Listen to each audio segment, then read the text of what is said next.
Welcome back to another episode of Out of Home Insider.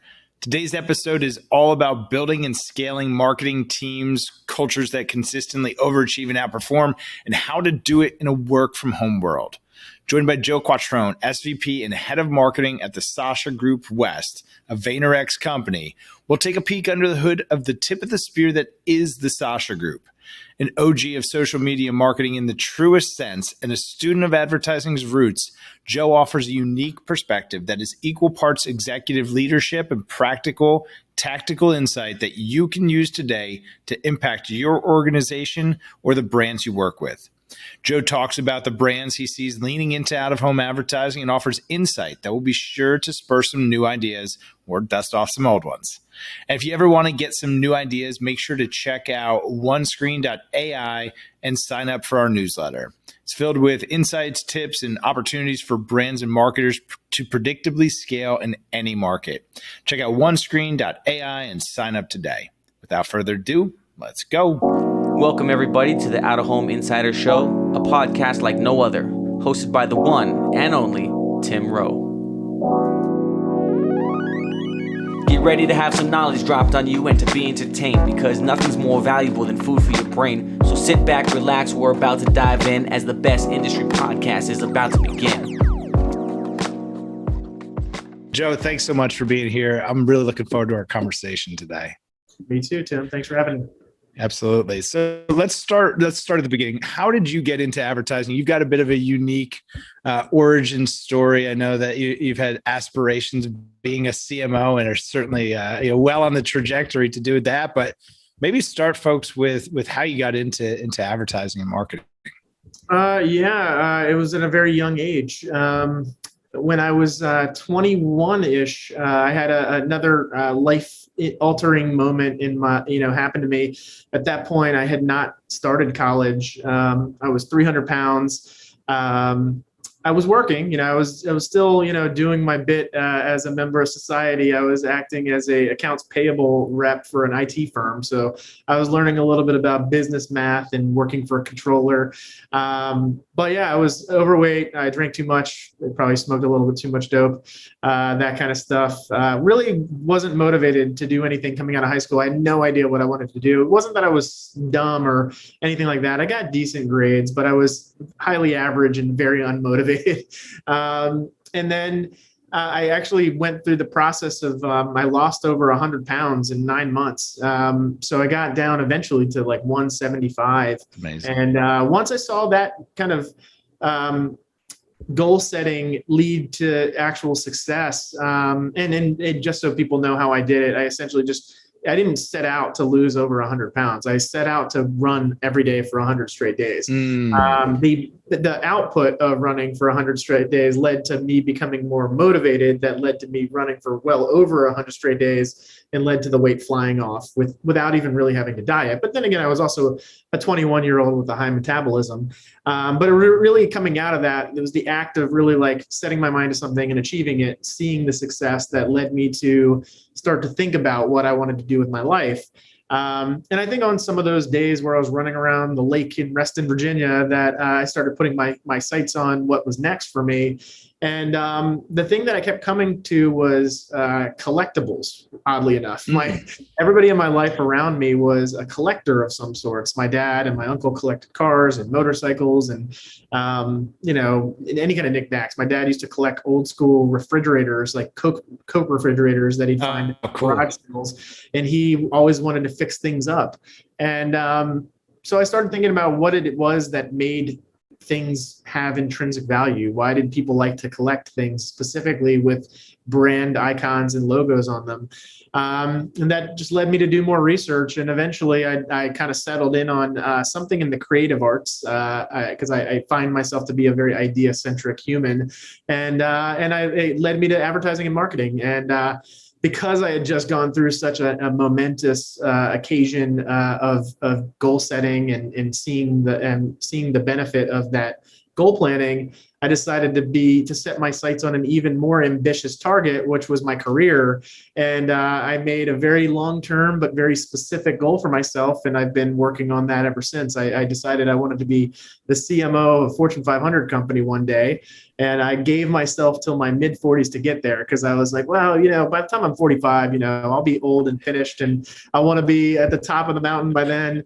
And I'm 42 now, so I'm getting close to my 21-year-old definition of old and finished. But I think my goal is slightly altered since then. I've had a lot of experience dealing with the Fortune 500, so I doubt that that's really where I want to go. But being a chief market officer of a brand is still something that I've got some thoughts about, that I think would be interesting one day. Primarily just because you get to be the person that calls the shots and has a very large impact on the trajectory of a brand. But yeah, so that's kind of how I got my start. And along the way, somewhere in there, there's a bunch of other stories about building Audi of America and their social presence, getting hired by Gary Vee, and working on a bunch of cool beer brands and stuff like that. But so yeah, there's been a lot of fun stuff in between. But here we are. And here we are. And we're going to talk about some of that. Specifically, what I want to ask you, since you brought up the social aspect, is you're an OG to the social game, right? 2008, you've been in this since before Facebook was really even full blown company. What a lot has changed in that time frame. What is something that hasn't changed? We've seen it change. 13 years is a long time for social media marketing to really be, growing and scaling all those things. What's something that is still just as relevant today that was as relevant in 2008? The technology that you access social media from, it has changed in the sense that it's evolved, but the importance of the hardware has always remained pretty consistent. So I would say back in 2000, even way before 2008, when I was operating as a professional in the social media space, there was the act of getting online and accessing like a MySpace or a Facebook from your desktop. Eventually it morphed and became more prevalent to access such social platforms through your mobile device. And I'd say since the advent of the iPhone, which came out roughly 1 year before I was active in the social media space professionally, the mobile phone has pretty much dominated user behavior and attention. So those things kind of go hand in hand. They're yin and yang with one another. The attention is right there, and it's palpable on this device. I haven't seen it shift much. There was always the threat of certain other areas of being able to kind of bifurcate customer attention into areas like, voice and, what's going on your television screen. And I'd say, like, by and large, people do consume content on multiple different devices. But I haven't seen anything slowing down in terms of how much time and attention people spend putting their eyeballs on these things. In fact, it's only increased. Sorry. You just triggered a thought. I just got my Stork email. If you're listening to this, you don't know what Stork is, go check out Stork from the Sasha Group. I wasn't host of the episode, but we had the pleasure of having Mr. James Orsini on. Gosh, it was probably about this time last year, right as Stork was rolling out. And I know that some listeners of the show went and signed up for Stork, but just got my Stork email talking about the power of vertical video. Obviously, that's been a theme and a constant theme for the Stork newsletter and that product suite. Can you talk a little bit about how brands are using vertical video today? Assume that someone listening to this is maybe a media owner who's just considering, should I be on social media? How can I use video? I hear all these things talked about. Maybe give me the 60-second pitch on vertical video. So vertical video is highly addictive. They call it V3, viral vertical video. TikTok, Snapchat, Instagram, they've all pioneered V3 or vertical viral video. But I think viral vertical video, that is, it's a tongue twister. I think TikTok's really scaled it and blown it out to the next level. But by highly addictive, I mean highly addictive. You've got people like yourself speaking to you in a very authentic manner.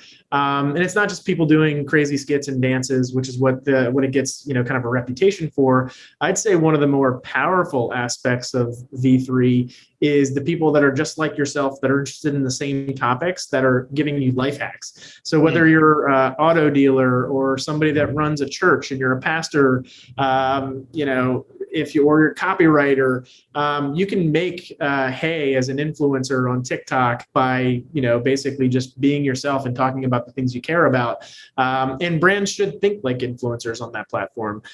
You should be going out trying to add value to people's existence. So, if you're a good example, especially in the small business world with what I do at Sasha Group right now, if you're a lawyer or you're a tax accountant, if you're somebody that's in any kind of service business, and you feel like you have a really strong grip on what your company does and what the value prop is, go onto TikTok. You don't have to focus on like constantly shilling your products and services for your, overarching company, but just get out there and talk about, what not consumers, but what people need to know at tax time. Like we just went through a massive pandemic. Is there anything different about your receivables and your taxes? Like people want to know this kind of stuff, and they're going to TikTok more than they ever have been before to stumble upon content from experts like yourself. So I'd say one aspect is that, but I think you also have to look at the interplay between your own personal brand and your company's brand, and understand the fact that they don't have to be wholly separate entities. You can be creating your personal brand, and that can benefit the corporate brand. So you can be driving interest and traffic into your funnel by increasing the visibility of you as a person.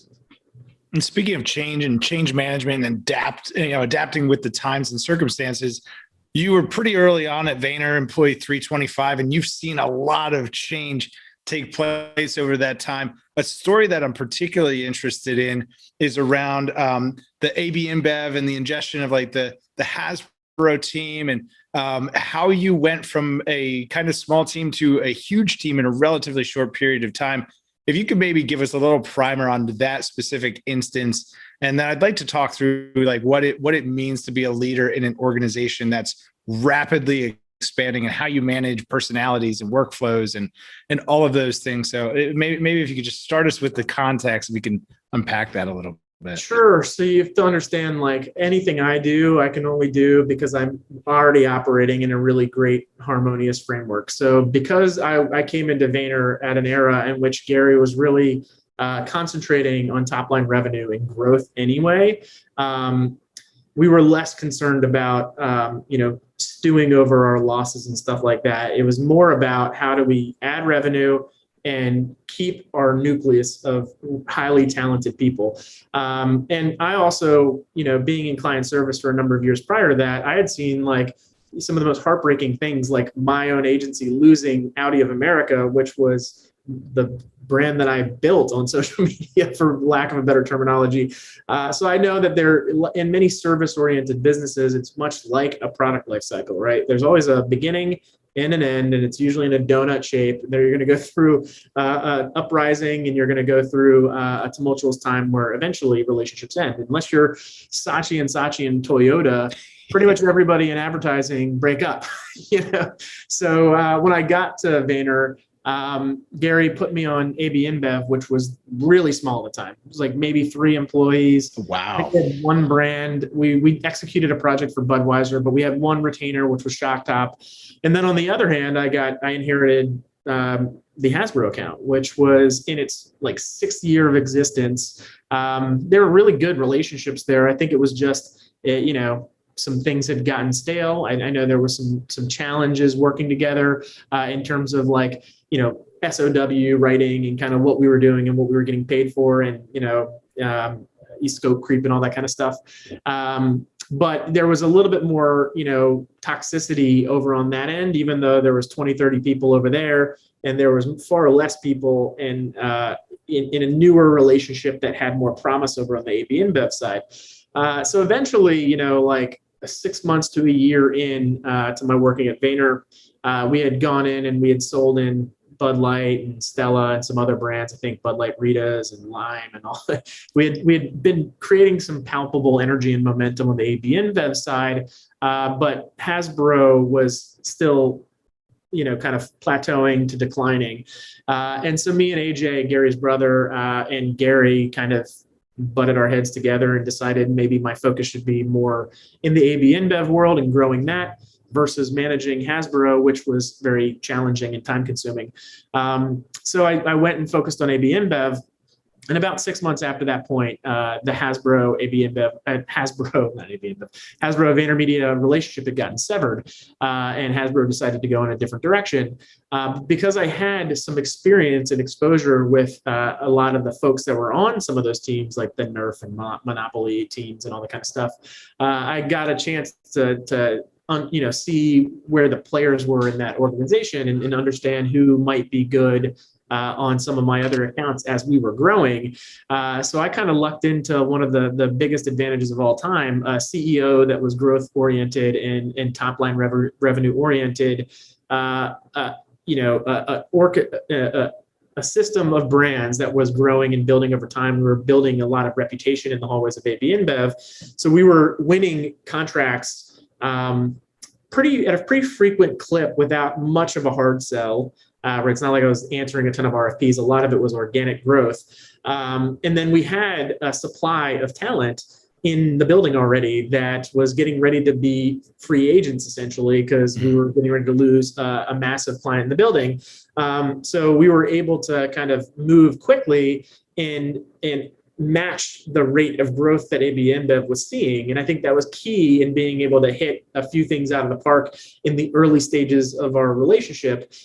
Because if I had to go out and hire all those people that we needed to hire off the street, it would have sapped a lot more of my time, energy, attention, cost. What most people don't realize is that there's a cost associated with hiring that kind of gets swept under the rug. But you have to invest a lot of time writing job specs, interviewing people, hiring them, training them, and just to get them up to the level of a replacement in most cases.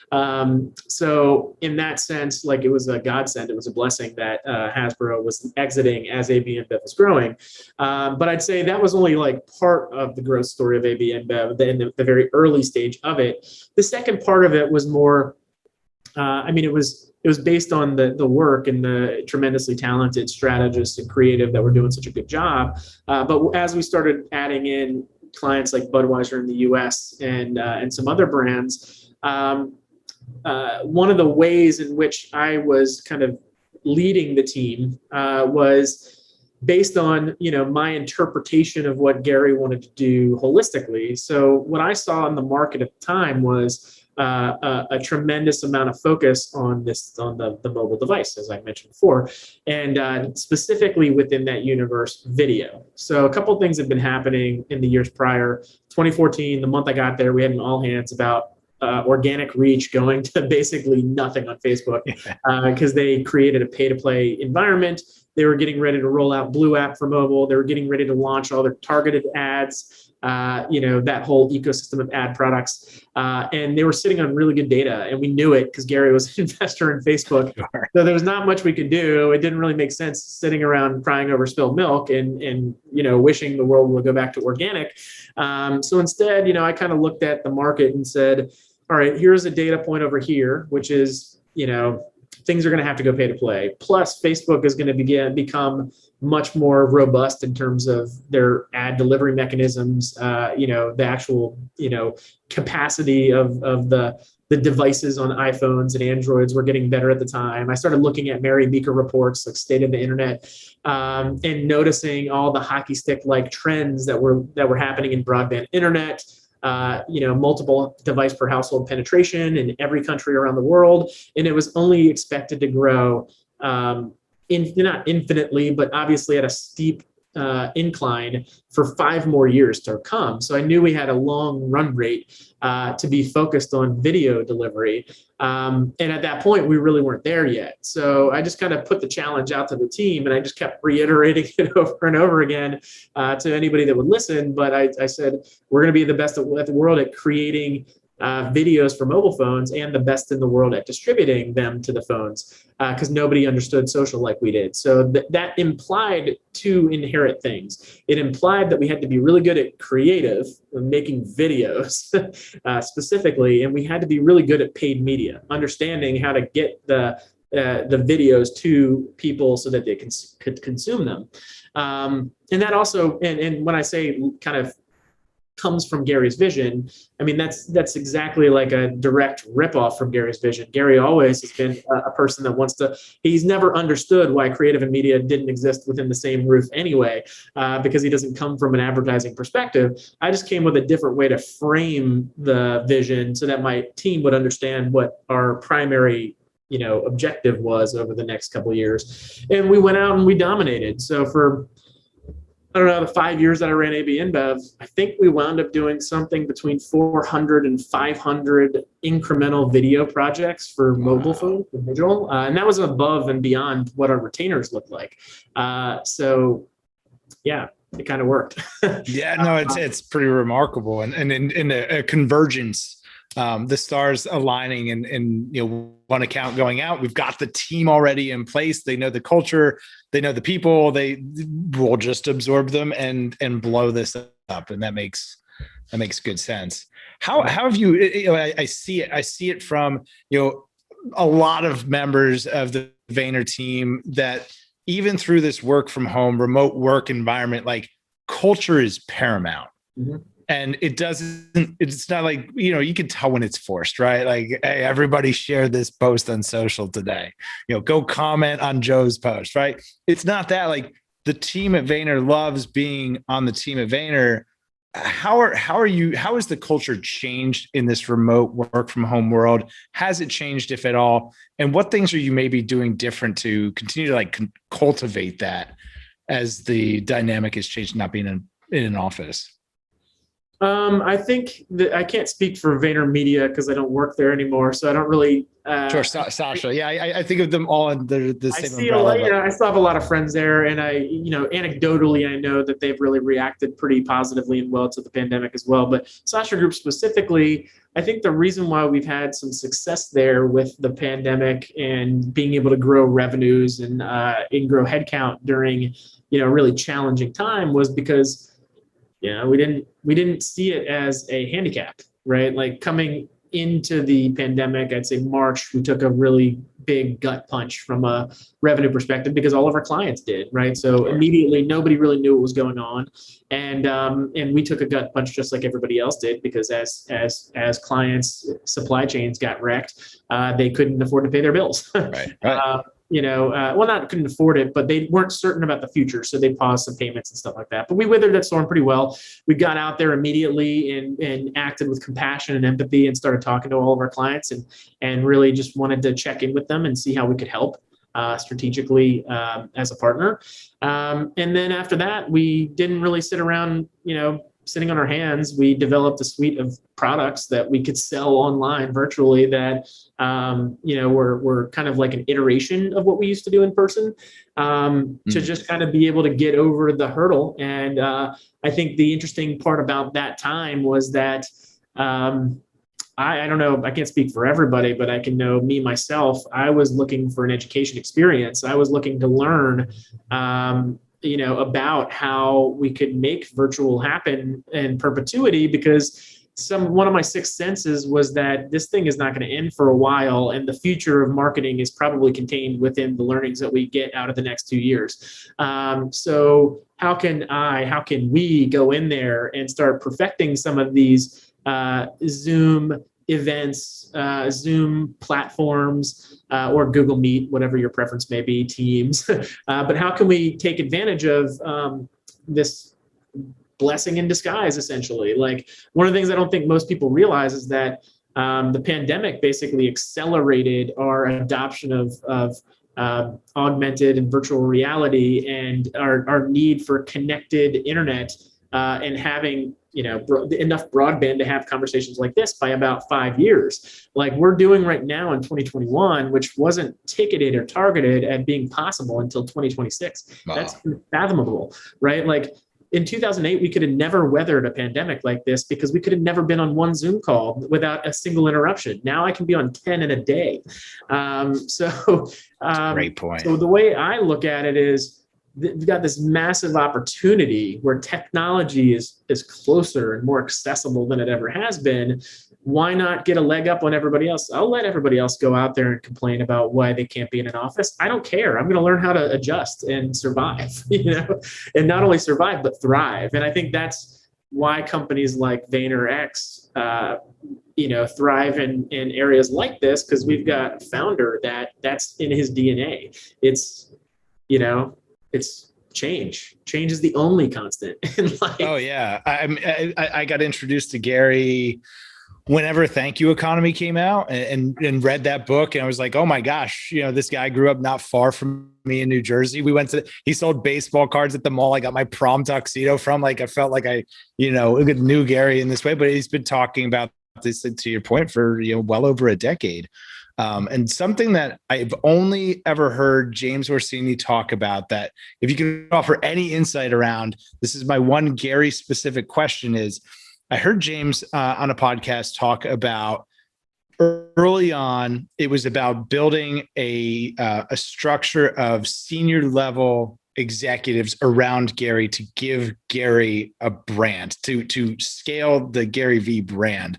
Can you speak to that at all? It's, I think generally folks think about, let me find, junior level folks, generalists, but there was a very specific focus on, no, we're going to build out a senior level executive team to scale this crazy fast. Can you offer any insight around that?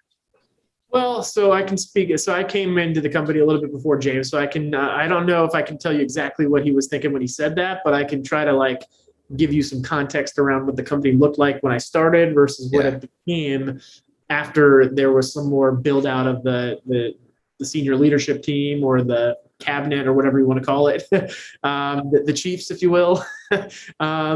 So when I got to Vayner as employee 325, I was one of the oldest people outside of Gary, right? There was not a lot of people and I was 35 at the time. I wasn't that old, but I was 35. And I was one of the older people. Gary was getting ready to go through, I think one of the reasons I was hired was because I fit a specific, quadrant of the Venn diagram. I could, on one hand, there was this part of the Venn diagram which was like, can you talk to CMOs, right? Without becoming too overwhelmed. And then on the other end was, do you actually understand social media, right? You merge those two ends of the Venn diagram. There's very few people that actually matched both of them. And the ones that did were a little bit on the younger and less experienced side, right? Because they knew social media, but they didn't necessarily have the stature of knowing how to interact and mingle with the most senior people in business. And the ones that did have that senior experience typically only understood how to make TV ads, right? Because that's the people that have been around for 15 years, they've been doing integrated marketing campaigns, TV ads, stuff like that. There wasn't somebody that looked like me. There was maybe a couple dozen of us that existed that have been operating since 2008 or before that. So I came in really to help, kind of take over big, huge portfolios like AB InBev, Hasbro, stuff like that, GE. And then they hired a slew of people like me. They hired my old boss, Mark Evans, who now is at the Sasha Group with me. They hired Maribel Lara, who's also at the Sasha Group with me now. There is a raft of us, Katie Hankinson, similar.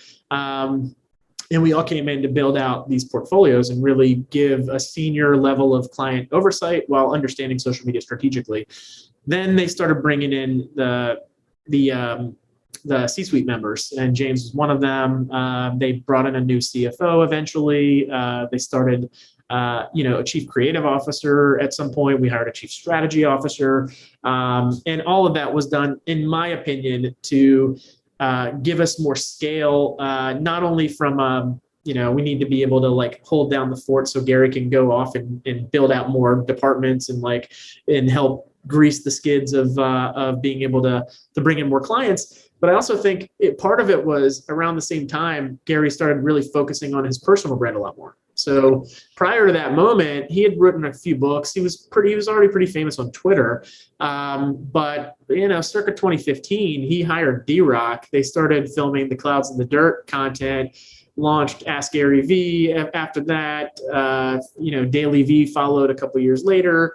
But a lot of Gary's time and effort started going towards building out, the Gary Vee brand more as well. And that's been a massive part of our business development funnel. As Gary gets more famous, VaynerX grows, right? All of the different companies that we own now benefit from people wanting to get close to Gary Vee, wanting to work with Gary Vee. So I do believe that people like James were brought in to help scale Gary. In which way he specifically intended it to be, I'm not sure. I just know kind of the way it worked out. We wound up acquiring a bunch of companies. We wound up building a lot more departments and a lot more companies from scratch. And if you're going to do stuff like that, you need to have really sound financials and people that have operated at these types of scales, like James and Alan and, various different leaders that have done it before. You were 325. How big is the team today? All the Vayner properties, if you had to stick a pin in it, any idea how many people that it touches? I don't have an accurate number, but I've heard whispers that it's in the 1,100 range, maybe. Wow, that's remarkable. That includes I think Gary owns 10 or 11 companies now. We're operational on most continents. We're in Mexico City. We've got a small little crew of people out in Australia. We've expanded pretty rapidly, from what I understand, in APAC. So we've got Singapore, but then there's a bunch of regional hubs as well.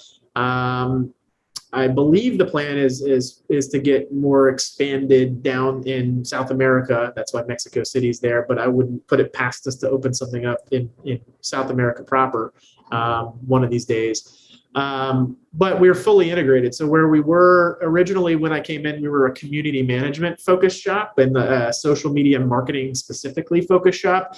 Now we're fully integrated. So, VaynerMedia, the big sis, big brother, whatever you want to call them, strategy, media, creative, project management, account management, the whole 9 yards. There's not a thing we can't do under the marketing umbrella.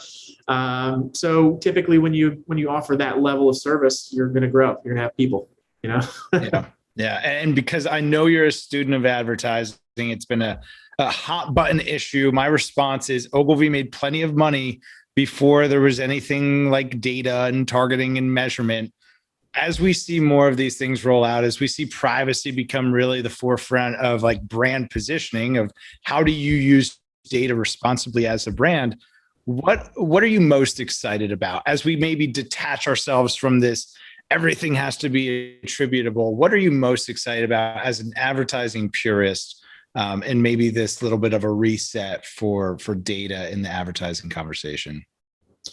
So I think just experiencing the world in new and unique ways. I always like seeing, seeing the world kind of move along at a faster pace. So one of the things that I get this question, not this specific question a lot, but I do get asked primarily I get asked from a lot of people that I mentor, or I get asked from people that are entering into the marketing world that see my career and want to model after it. And they ask me, well, what would you do if you were me? Or how would you get to where you are if you were me? And my response to them is usually, no, I wouldn't want to be me if I were you. I would want to be to what is going to be relevant 20 years from now, 15 years from now. And my answer to them is look, when I planned to be in social media back in the day, it didn't happen specifically because I wanted to be in social media. It happened because I walked through the windows of opportunities as they were open for me. And I think most people should do the same thing. We should all have an eye on what we think is going to be the elixir of the economy in 2035. And so from that perspective, if I had to start today and just go into hardcore research mode and try to figure out how to shape my life and career, which honestly, I probably will do that at some point as well. I don't, like Gary, I don't want to get tied down and too specific to what I'm doing now and get too romantic about this is the way, this has to be the way. That's what ruined TV and magazines and all that kind of stuff. If I had to look at what I think is going to be relevant to 60-year-old me or to, my daughter when she's 21, I would say spend time understanding the blockchain, spend time understanding anything VR, AR, virtual and augmented reality, understand psychology and communications, understand empathy. We as humans are evolving as well, and we're being asked to do more than we ever have been in the past on less time. And that's okay. It's not a bad thing, I don't think. I think it's just we're learning how to take more advantage of who we are as a species and our time that we're being given on this earth. So some of these technologies are going to aid us in being able to just comprehend and process all of that information. So I would be really interested in understanding those things because I think the world is going to revolve around them. I think I could very well see. And I say this just because there's a multitude of side benefits that could come of this. Could you imagine a world in which Gary Vee doesn't have to get on a plane to go give a speech in Tokyo? He can just beam his hologram there and it's just the same thing and people would pay just as much money for it. I can. And guess what? The technology is not far off and we'd save a ton of carbon emissions not flying Gary Vee to 250 cities a year. Now, I don't know if that's how many he traveled before the pandemic and stuff, but I know he was on the road a lot. So those are the types of things I'd be embracing. I don't want to be on Zooms all day long, but I don't mind. I think it'd be kind of cool to have a leadership meeting where, I can be in my house, but it also feels like we're in a conference room in Hudson Yards because all of our, likenesses are representative. I think that'll also spill into our communications as well. The other thing I think about is in your industry, out of home. Like for so long, things revolved around the city, and now things are coming back out to the suburbs and to the exurbs, and they're inventing terms like exurbs and stuff like that. But what are the opportunities there? Like if somebody's spending all their day on back-to-back Zoom conferences, and then like me breaking up the monotony by going for a walk around the neighborhood, how do you reach them in those moments that aren't, you might not have a billboard opportunity, but there's probably some opportunity in there to kind of reach them when they're, ramping up or ramping down from their current workday. And it's not just look out the window, see a billboard, right? So I think there's that stuff's super interesting to me as well. Like what are the population migration patterns and what is the world going to look like? Are we going to continue to have our industry revolve around cities like New York and Atlanta and Miami, LA, Chicago, San Francisco? Or is it going to be a little bit more stratified? Are we going to be, more of like a global community that happens to be in different locations? Yeah. And it's one of the reasons I'm so excited to be out of home at this time. It feels like being maybe like early Google, like Google, 2002, before things really explode, because out of home has that power to create real world experiences. And it's based on movement. We don't need data and targeting. Oh, you want to target people that go to the gym? Well, hey, there's a billboard outside the gym, or there's an advertising opportunity in the gym. If you want to target people based on real world behavior, there's no better way to do it than with out of home. In the brands that you work with, I think Sasha Group's really focused on that $1 million to $250 million company. How do you advise those folks around something like out of home? Do you have clients that are using out of home? Are you having more conversations about the use of out of home? What are you seeing on that side? I think it really depends on what type of company it is. Where I've seen the most interest in out of home is from startups that are building out double-sided marketplaces. So things that look like rideshare programs, things that look like apps that involve getting a buyer and a seller. So you have two ends of the spectrum in which you're trying to like create community and membership of. So, anytime you have that kind of thing where you're trying to create a buyer, seller, marketplace ecosystem, you typically want to take advantage of, geolocation. You want to take advantage of local cultures. Things like live read on the radio as well works in that environment. But I'd say it's typically it's kind of ironic because I've seen it more on the higher ticket clients but not in the old school traditional CPG marketers. It's more on the very well endowed VC funded, companies with hundreds of millions of dollars in the bank that are going to try to spend a lot of cash very fast to gain some notoriety. They're using the marketing mix a little bit more in a little bit more of an integrated fashion, whereas your CPG brands that we deal with that are smaller, maybe they're a little mom and pop service companies, stuff like that. They're really focused on scaling their business from a digital transformation perspective.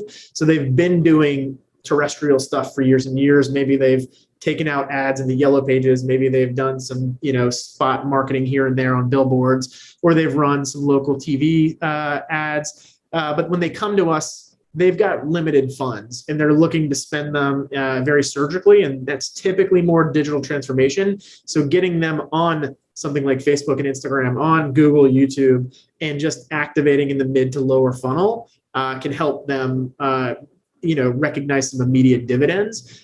So it really just depends. I'm not again, I've only been doing this at the Sasha Group now for a year and a half. I can't necessarily speak for Mark Evans or James Orsini or Mickey Cloud and some other folks that do business development and what they've seen. What I've seen specifically is when we have customers that are interested in out of home, it's primarily coming from, I would say, closer to that $250 million range of annual revenues. And they're predominantly newer companies, startups, tech companies, people that they're generating income via apps and stuff like that. It's funny, and I'm gonna snip this clip, Mike from production. If you could just intentionally snip this clip for me. We're building a two-sided marketplace at one screen for out-of-home advertising because it's clunky and hard to buy and fragmented, and because we want to make it accessible to a lot of the types of companies that you mentioned there, and that's really who we're having a lot of success with. They've spent as much money as they can on Facebook and are obviously affected by some of the iOS updates and looking for ways to diversify the media mix and turning to out of home.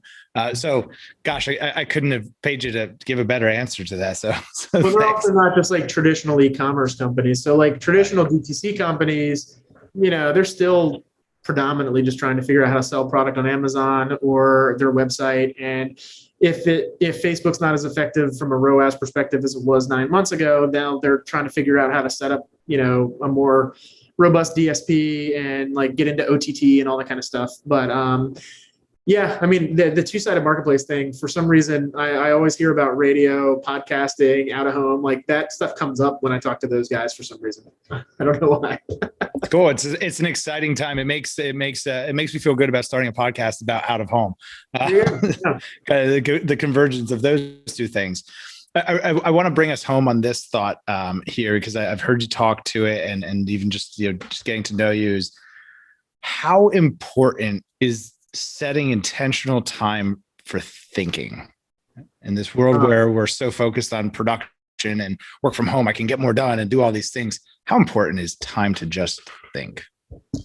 I mean, I think it's super important. I'm like a very goal-oriented individual. So, and I think one of the things that Gary always reminds people of that's resonated with me over the year is understanding the difference between the macro and the micro, right? And understanding that they're always going on at the same time. Like it's okay to be busy and hustling in the micro while always kind of slowing down and taking a look at the broader spectrum in the macro.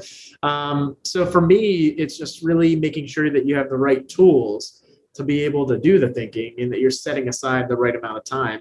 And James likes to bring up an example, and he's used it from time to time, called the Eisenhower matrix. So I went out and found an app on the iTunes store called Focus Matrix, which is essentially an Eisenhower matrix. And what it does is it splits your tasks up into quadrants, and you've got one that's important and urgent, one that's important and not urgent, one that's not important but urgent, and then one that's not important or urgent. And the goal is to kind of move stuff through that matrix and be able to, like, out of the 100 things you have to do, if you've got, if you can move 7 to the red matrix, which is, important and urgent, that helps you think through those 100 tasks and be able to put a better effort towards what really matters. While if you've got stuff going on in other quadrants, you can either delay those initiatives or you can delegate them out to some of your team members. So I find that, like, it's not just important to think, but it's also important to know how to think and how to create a framework for yourself that allows you to do the thinking that you need to do.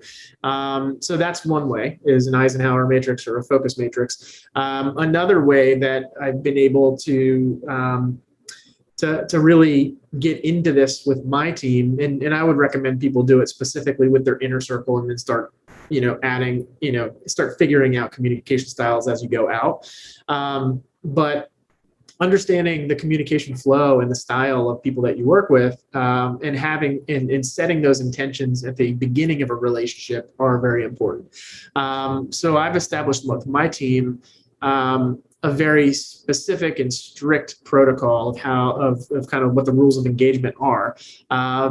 With me and my time specifically, because I don't have a lot of it. I'm a father of 3 kids, and they're all young. They're 6, 5, and 1. And now, granted, those people on my team didn't do anything to, warrant having a boss that has that kind of lifestyle. But I think it's really important for me to tell them, this is who I am. This is what my life looks like.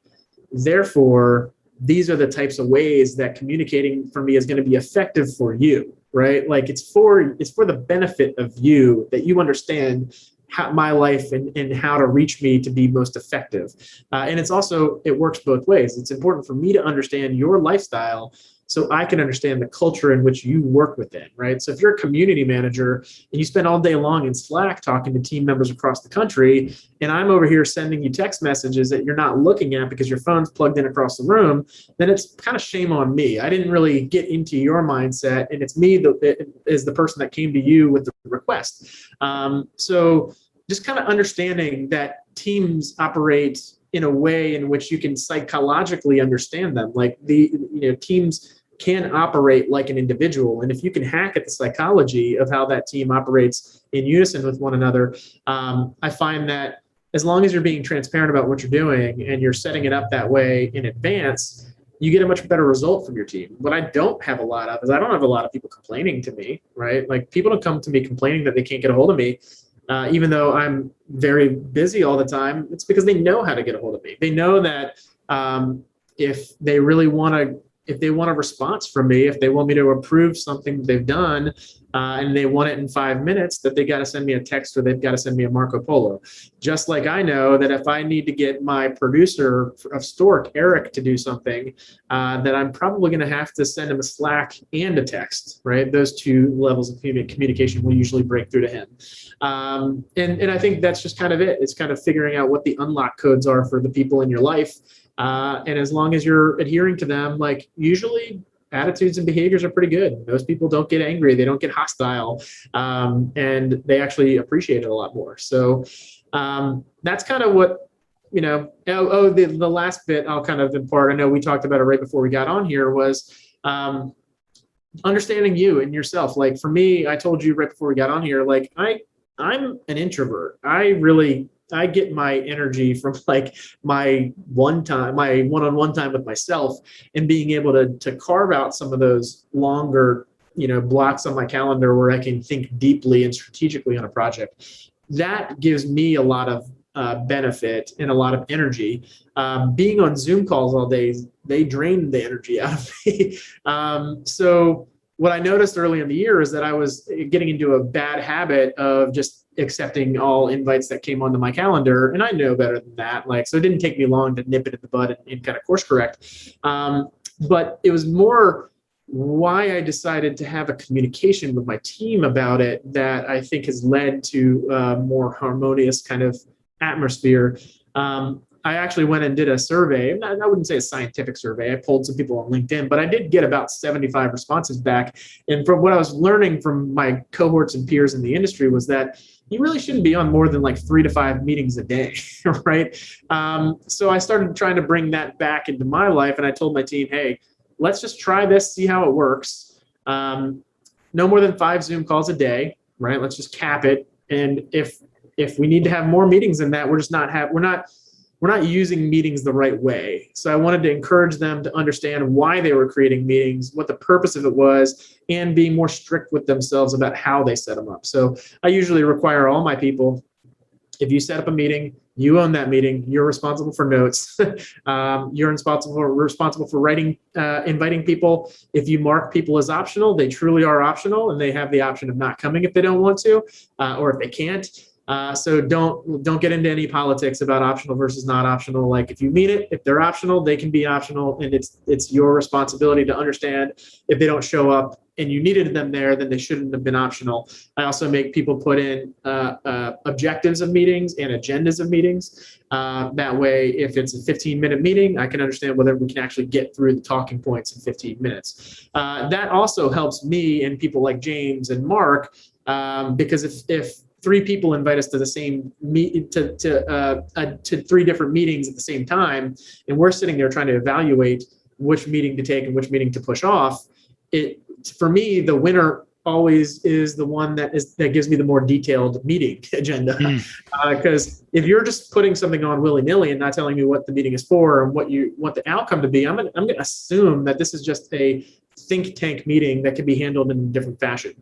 The other thing I've done is I've paid for my employees' Marco Polo subscription. So if you really think you need to get a team together to think on a topic and align on an issue, send a group Marco Polo. We'll get it as a message. I also make them keep the notifications turned on so that I can guarantee that the messages come through to them.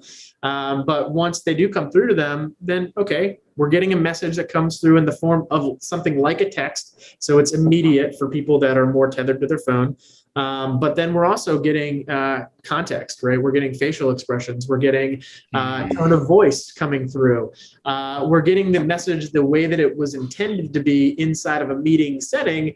The main difference is that everybody that's on the team that needs to weigh in can watch the meeting at their own time frame. It doesn't have to be immediate. It could be, within a 5-hour time frame.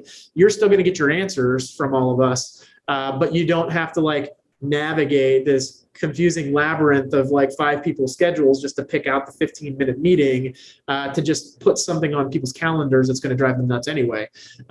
So that's kind of how I'm handling time right now is understanding myself, understanding the broader team, and then trying to put measures in place that can kind of streamline our lifestyles that make working from home, working remote, working on Zoom all the time palatable. And I think it's working. This has been a master's class, Joe. I can't thank you enough. I think that the audience is going to get a lot of value out of this as the workforce, as the team dynamics are constantly changing, as advertising, as social media marketing continues to change, and how all of those things fit together. This has been awesome. How can folks get in touch with you, find you? Where are you most active? Maybe plug Sasha Group, Stork, give them the lat long. I think a good place to reach me if you wanted to chat about all things life, business, marketing would be LinkedIn. I haven't been as active as I'd like to be. Life is catching up to me with birthdays and stuff like that. But yeah, I do check LinkedIn at least once a day. So feel free to DM me there. It's just search my name, Joseph Quattrone, Joe Quattrone, or Super Quattrone, which is usually my handle on most social properties. I do get on Twitter and Instagram every once in a while. So you can reach me there as well.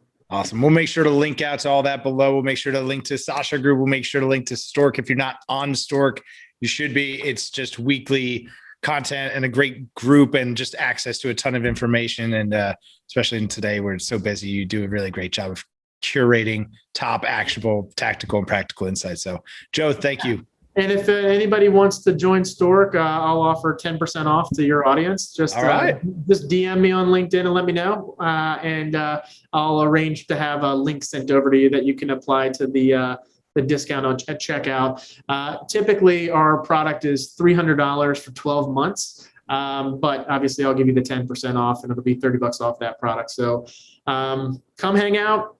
Learn from us, learn from the Sasha Group folks.